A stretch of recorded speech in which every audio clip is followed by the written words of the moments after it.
Hi guys, my name's Eloise and this is my October wrap up.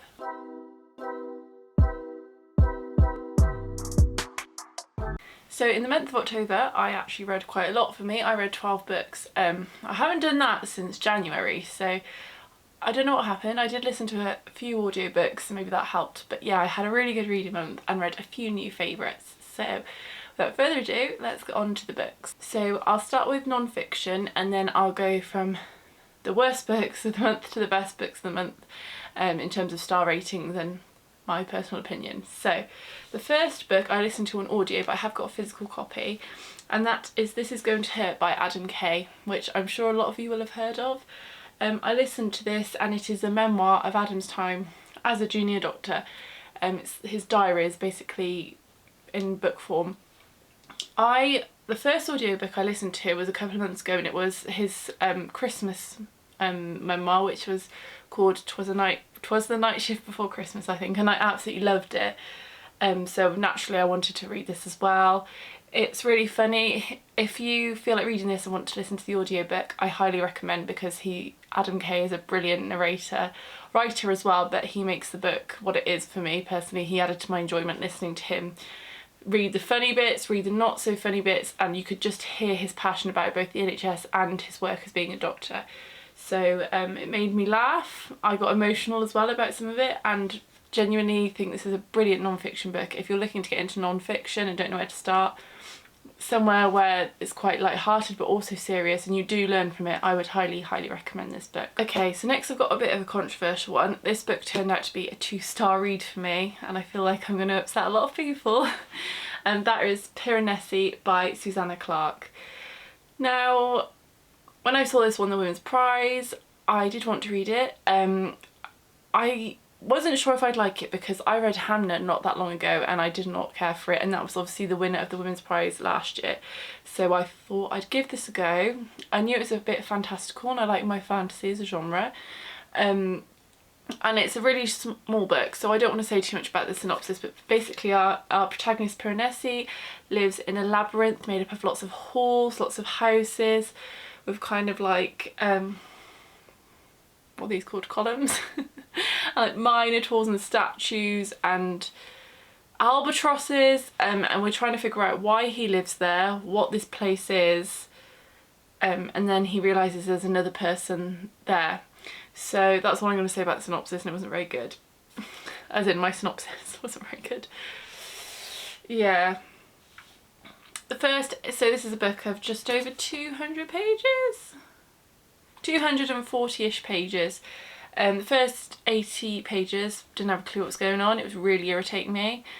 I just had no idea what was going on. All it was talking about was the third day of the third something and the albatrosses and the Great Western Hall. I don't know. But it went straight over my head and it was really starting to irritate me, I'm not going to lie. People kept telling me to read on because it starts to make sense, and I was like, I will. I wasn't going to give up.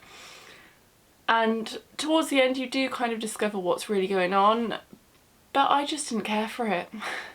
I found it really confusing. I'm still not sure I quite understand what it was trying to do or what really happened. Yeah, it wasn't for me. I gave it 2 stars instead of 1 because I did think the writing and some of the descriptions of the environment that Piranesi is living in and like his inner monologue were really beautiful, but I think there were a lot of like underlying meanings and things to pick out which went straight over my head, and it just wasn't for me, unfortunately. So this will be going to a new home quite soon. The next book I read was an ARC kindly gifted to me by Hodder, so thank you very much to Hodder. This was Jade Fire Gold by June C.L. Tan, and it is out on the 4th of November, so very soon. Don't know if you can see that. Unfortunately, this was a 3-star read for me, which isn't a bad book, it just wasn't really for me. I read this at the very start of the month, and to be honest, I'm struggling a little bit to remember what it was about. We follow Anne and Alton, both are strangers to each other. Anne, when she was a little girl, was found walking in a desert and kind of taken and adopted by her, now who she calls her grandmother. And Alton watched his family and his kingdom kind of be taken from before his eyes. He was an heir and he was left with nothing. and the two of them basically meet, and we find out that perhaps they are the answer to what each other's looking for. Anne wants to kind of know, is this it? Like, she's living in poverty with her grandmother who she loves dearly, but is this it? And she also knows she's got some magic within her which is frowned upon. Magic essentially is not kind of thought of as a good thing, and people who have seen to look after those with magic and perform magic are not treated well at all and punished. Yeah, that's such a rubbish description, but I can't remember that much about it. I'm sorry. I just didn't really get this book. Like, the world building was a bit meh for me. The romance was highly unbelievable for me. I didn't care for the two main characters. I didn't believe in their chemistry. I can't really say a lot about it because honestly I can't remember it, and that kind of speaks volumes for me. It was okay. I didn't hate it. I didn't love it. I feel like it may, the way it ended, I think there will be a sequel. Whether it's a series, I don't know, but to be honest with you, I'm not inclined to read it because I just didn't think this was that good. I'm sorry to say. So yeah, 3 stars for this one. My next 3-star book was The Family Upstairs by Lisa Jewell. I have had this book for the longest time. I liked Lisa Jewell's older stuff, which wasn't thrillers, it was more like romance, and I really enjoyed the book called The Truth About Melody Brown. I read it absolutely ages ago, so I thought I would enjoy this. It's a thriller, but I thought I'd enjoy it. Sadly, it did not live up to my expectations. We follow 3 main protagonists. Our first is Libby, who on her 25th birthday receives a letter to find out she's the sole inheritor of a mansion in Chelsea.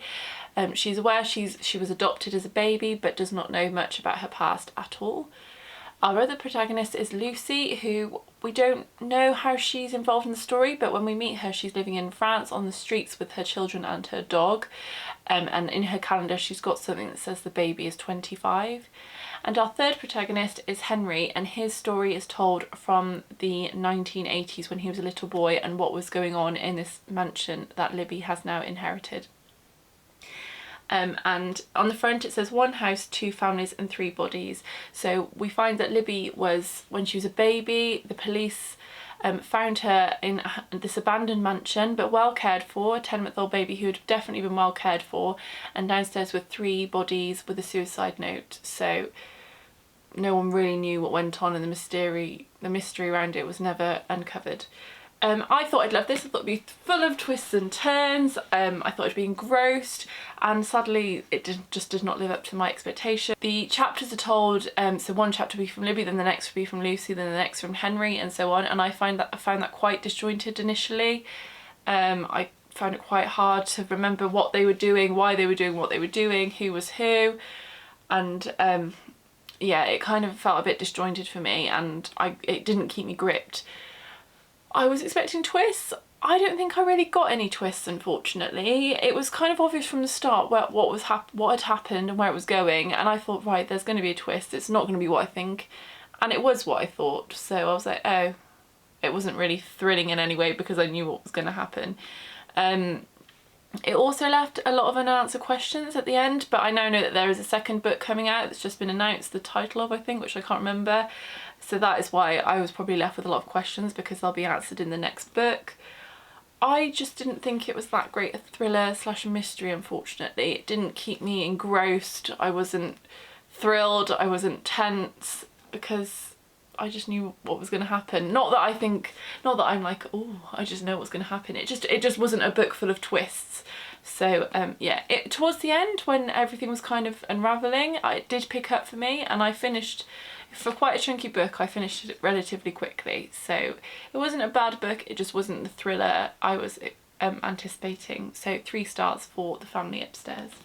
Okay, so we are on to the 4-star reads now, and next I read Rhapsodic by Laura Thalassa, which I'll put a picture of here because I read it on my Kindle. So Rhapsodic follows our main character Callie and the mysterious bargainer. So when Callie was a young girl, she murdered her abusive stepfather, and when she was covered in his blood, she realised, I'm going to be in trouble for this. So she knew about the mysterious bargainer and said the words, "Bargainer, I'd like to make a deal." The bargainer, or Des as she knows him, turns up and agrees to help her out so she won't be caught for what she did. We then meet her about 8 years later, and she wears a bracelet of 322 beads, and what these beads are all the bargains that she owes, all the deals that she owes to the bargainer for the favours he has done her over the years. Now, we know that the bargainer is not a very nice man, in terms of if someone owes him a deal, he will not leave it to rack up 322 debts, so why has he done that for Callie? We kind of learn why she has all those debts between the timelines, it goes to the present day and to about 8 years ago, and how they formed an unlikely friendship while she was about 16. So firstly, I've had this book for ages and I kind of knew it was going to be a bit, I'd heard it was a bit like fan fiction, smutty, fae kind of thing, and it was what I was in the mood for, so I didn't pick it up expecting it to be the best piece of fiction I've ever read, and I think that's why I rated it so highly, because I went into it and it met my expectations, that it was just going to be an easy read for me and something I quite enjoyed.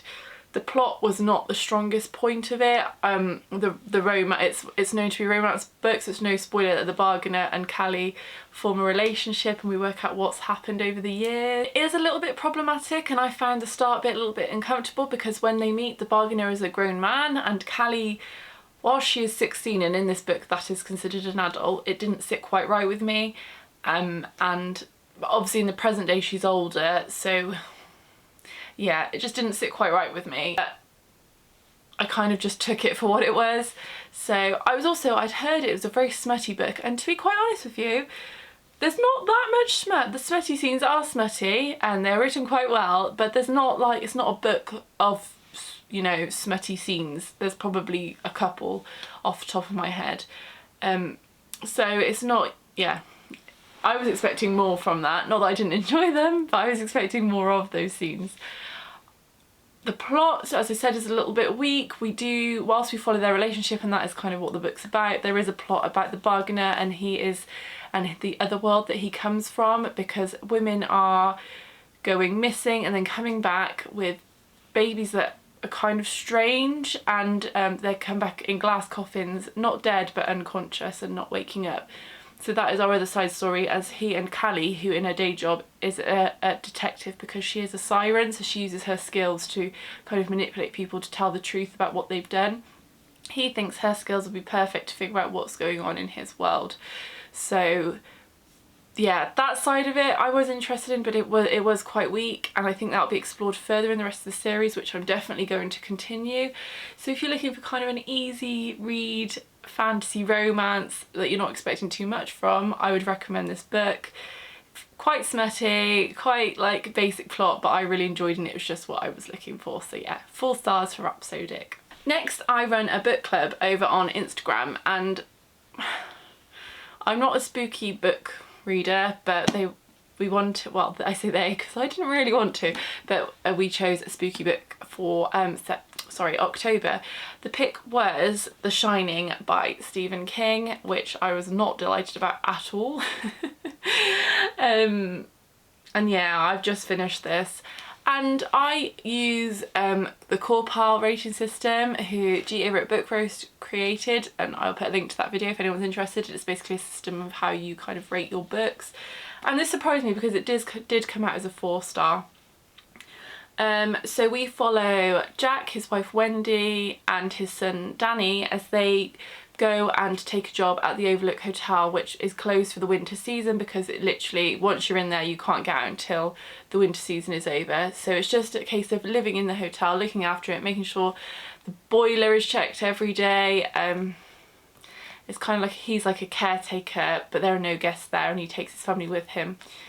So if you know Stephen King, you will know that he is very, what I would say, he likes to waffle. There's a lot of context and filler in his books that sometimes you're like, what is the point in this? For example, I read like 3 pages on explaining the boiler and the boiler pressure, and did I care for that? No. And if I'd have actually physically read this whole book, it would have taken me about 3 weeks. I did listen to it on audio as well as read it physically, and that really helped me out. I think it added to my enjoyment and kind of helped me get through the book, because my copy is a 1983 mass market paperback. You'll see the text is very small and very condensed, and I would find that slightly intimidating when I first started. So yeah, they take up, sorry, back to the story, they take her on their hotel, they stay there, and weird things start happening. Sorry if it looks a little bit different, my memory card filled up, so I just had to go and delete a load of stuff which I needed to delete. Don't know how far I got into this, so I'll just carry on, and editing Eloise will sort it out. So yeah, we watch as the hotel, the overlook kind of takes over, starts putting things into their minds, and we watch the families, they slowly get disorientated and more uncomfortable and concerned about the environment that they're living in for the winter season. So yeah, I enjoyed it. I didn't love it because it's just not a genre that I would love.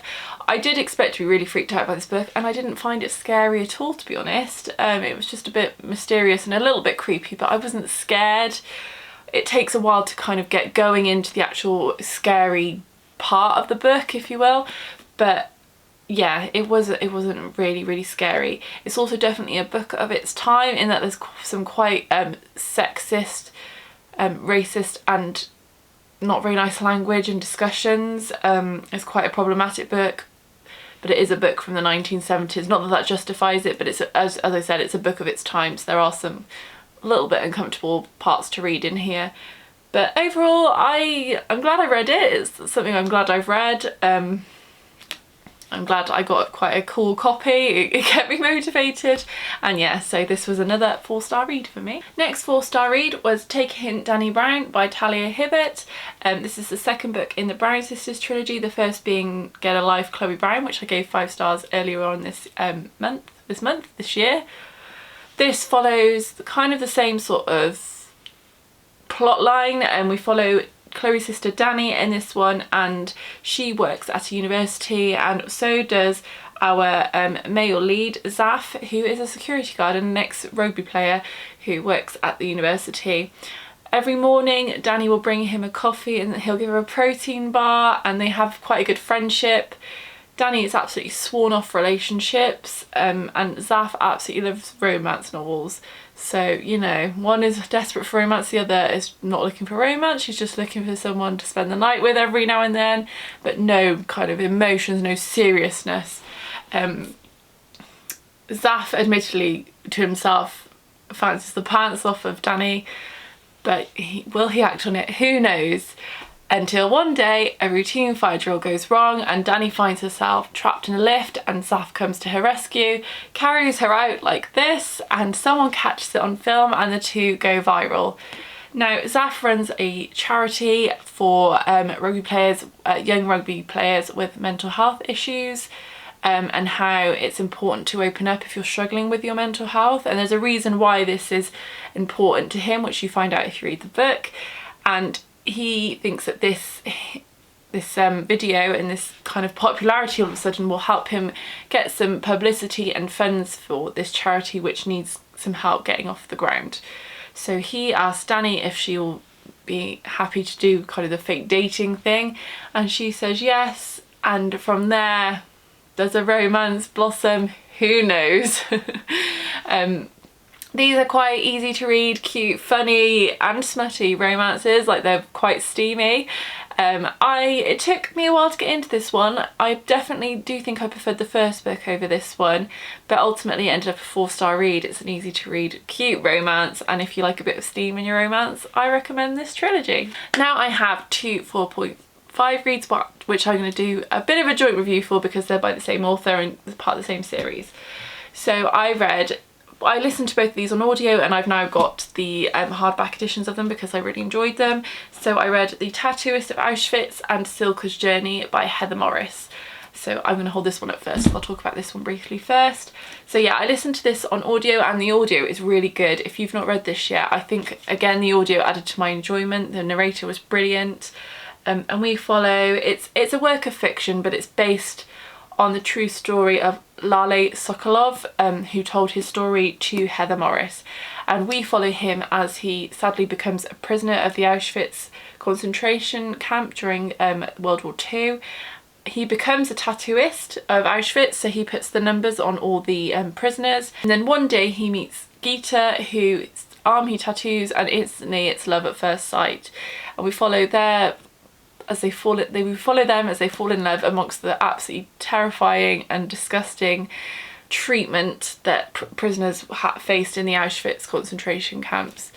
It is a lovely love story, but obviously it's very triggering. It's very, very upsetting. There are lots of scenes that made me really quite uncomfortable and really upset, but ultimately this book kind of had the impact on me that I wanted it to.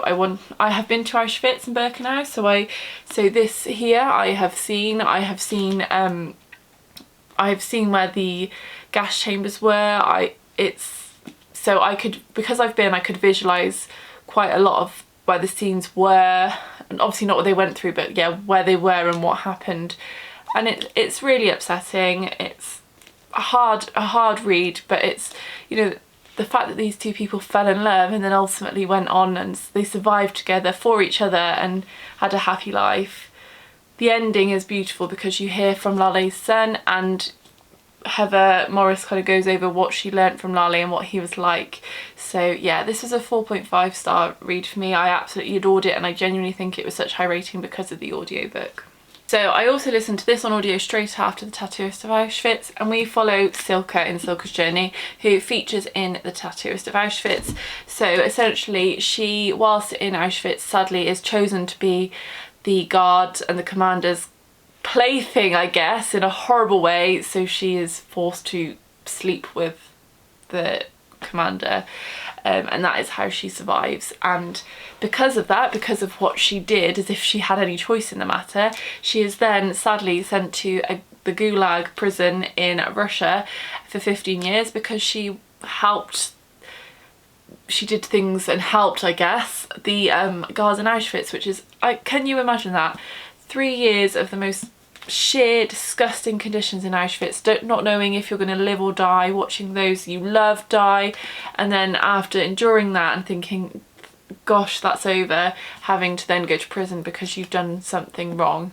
And let me tell you, these prisons were not a nice place. So yeah, we follow Cilka as she's literally taken from the camp to her journey to the what's it called, to the Vorkuta prison in Russia, and we watched her 15 years there. I don't want to say any more about it because that is all I knew about it, and it's a story of hope, it's a story of absolute devastation. And this one is a much more, again, whilst it's based on a true story, I don't think Heather Morris actually ever got a chance to speak to Cilka, so it's from lots of research about what the conditions were like that she's made this story. And it's also another really difficult read. She sees some horrible things, she has to be involved in some horrible things, but she finds work in the hospital, and the stories of her time in the hospital, in working on the ambulance, in the maternity ward, is all very interesting and upsetting. And again, if you like your historical fiction, I cannot recommend either of these books enough. And I've just bought the third one, which you can see on my shelf here, called Three Sisters, which has literally come out in the last couple of weeks, which I cannot wait to read. So yeah, 2 books I really do recommend. Now we are on to our 5-star reads. So my first is A Man Called Ove by Frederick Backman. Another book that I've had for such a long time that I wasn't sure I was really, I wanted to read it at some point, but did I want to read it? Do you know what I mean?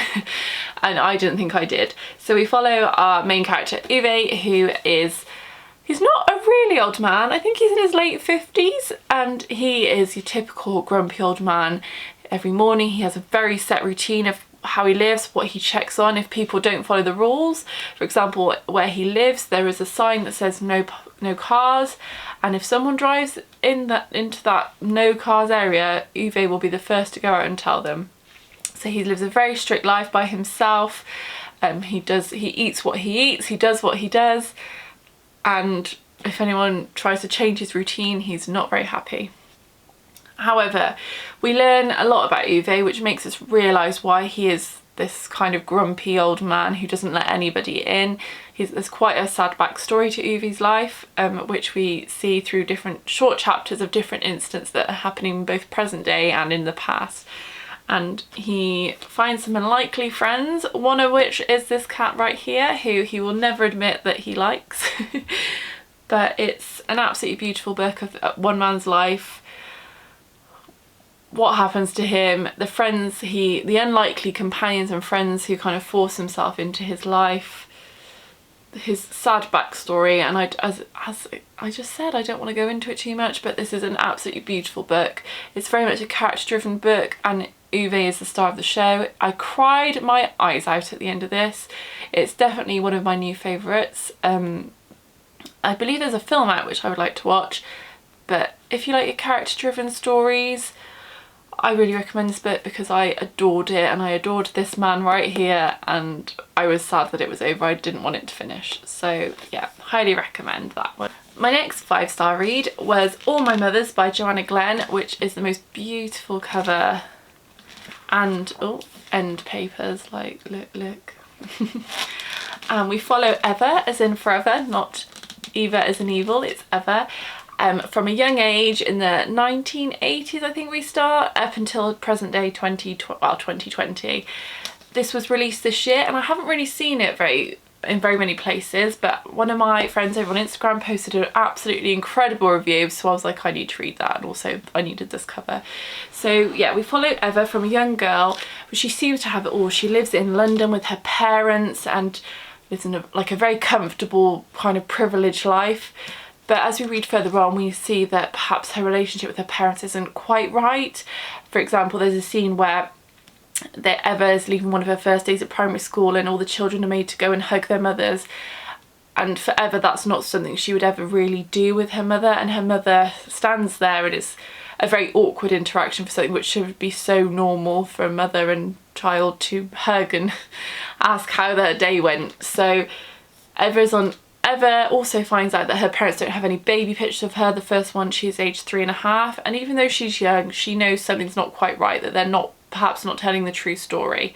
So Eva's quest she creates a quest book, and we follow her over that time period I mentioned earlier, as she tries to find out what her history is, and what is motherly love, and what does she consider to be a mother. So we meet people who she considers to be motherly, who she kind of defines herself. She wants to find out what motherly love is and whether that's something she's missing, and why. So it's a quest over a few decades to find out what a mother is, basically, what love is also. It's beautifully written. It's absolutely beautifully written. From the first page I was absolutely hooked. Whilst yes, there is a story that over the years Eva's trying to find her mother and what a mother is, it's very much a character-driven story. A lot of Eva's inner thoughts and heartbreak and difficulties as she becomes friends with people. She meets people who have this love that she's craving and so desperate for, and she wonders, why don't I have that? Why is there something wrong with me? Where do I come from? I don't even know where I come from. It's heartbreaking, and the ending is particularly sad, but I enjoyed every page. It's absolutely beautifully written, and whilst it's a big book, the chapters are so short and snappy, and I just couldn't put it down, and I read it in 3 days. So for like a nearly 500-page book, that's quite quick for me. Highly recommend if you're looking for a beautiful character-driven story. Again, yeah, absolutely beautiful book, and I will be reading more from this author, definitely. Right, my final 5-star read is my new favourite book of the year so far. If you follow me on Instagram, this will be no surprise because I've literally gone on and on and on about it, and that book is The Giver of Stars by Jojo Moyes. Now, I have had a copy of this book, not this copy, a copy my mum gave me from the charity shop, and she gave it to me and said, read it, you'll really like it. That was a couple of years ago now, and I love Jojo Moyes. Like Me Before You is one of my all-time favourite books. The Last Letter from Your Lover is another of my favourites. Yeah, I love her books, but something about this book just didn't really appeal to me. All I knew was that we follow Alice in the 1930s, a British woman who meets and falls in love with, very quickly, a visiting man from America who then proposes, and Alice cannot wait to go and explore America, write to her family about kind of all the nice, incredible, exciting things she's seeing in America. Now, unfortunately, her reality hits when she realises that her new home will be in Baileyville, Kentucky, which is a very, very remote and poor part of America. And she wants to spend time with her new husband, the gorgeous Bennett, who she can't believe her luck. But she doesn't realise that her father-in-law will also be living with them and basically next door. So any romance that she hoped was going to happen, quite clearly it becomes evident that that's not going to happen. And we follow her as her mood kind of dips extremely low from excitement to, is this really it? She knows no one, she doesn't feel like she's got anything to do, there's nothing of any excitement there. And then one day, I believe it was a church meeting, one day she meets the incredibly determined, exciting Marjorie O'Hare, who's trying to recruit women to join the pack horse library. And basically this was a library on horseback, so women would every day take a selection of free books to those who perhaps couldn't afford books, couldn't get access to books or education, and they'd ride their horse for miles carrying these sacks of books to deliver to these people. And Alice, who's looking for something to fill her time with and some excitement, says yes. And we follow Marjorie, Alice and a few other characters as they build this pack horse library, become a very close group of friends, and even when people start to turn against them, it's their determination and friendship that keeps them strong and keeps them going. So yeah, that's the book in a nutshell. It just didn't appeal to me. It didn't appeal to me, but I was like, I'm gonna read it. I'm gonna read it. Of the first 100 pages or so, I still wasn't convinced that it was going to be for me. It was quite slow and a lot of characters, and then but by page 100 I was suddenly like, oh my god, I was hooked. And this book is stunning. It's so stunning. I sobbed again. Another book I sobbed at. I sobbed because it's 1930s, there is racism, there's prejudice, there is sexism, and these women just stand strong, stand by each other and get each other through the really, really difficult times, which I don't want to go into because it's a big spoiler, but there is a particularly difficult time and my heart was in my mouth. I couldn't read fast enough through the pages. I was devastated. And it is a satisfying ending, but this book is absolutely stunning. It's incredible. I cannot recommend it enough. If you like historical fiction, you must read this book. If you like Jojo Moyes, you must read this book. It's very different from her normal kind of stuff, but it is honestly the best book I've read so far this year, and I just could talk about it forever. I loved it. I loved every page from 100 pages in when I was like, oh, this is quite good. I loved it, and that's why I got this copy, because I loved this cover. My book of the month and my book of the year so far, so I couldn't recommend it anymore. So those are my 12 books I read in October. I feel like I have talked about those books. Some not so good, some new favourites, quite a few new favourites actually. I'd say I've got about 4 or 5 new favourites there, so that's great to me. Let me know what you read in October, what your best and worst were, if there's anything you recommend. I hope you have a good month, and have a good reading month in November as well. Thank you so much for watching. I'd really appreciate it if you could like this video, give it a thumbs up, and if you feel like watching me waffle on anymore, I would love it if you could also subscribe to my channel. So yeah, thank you so much for watching. Have a great day. Bye.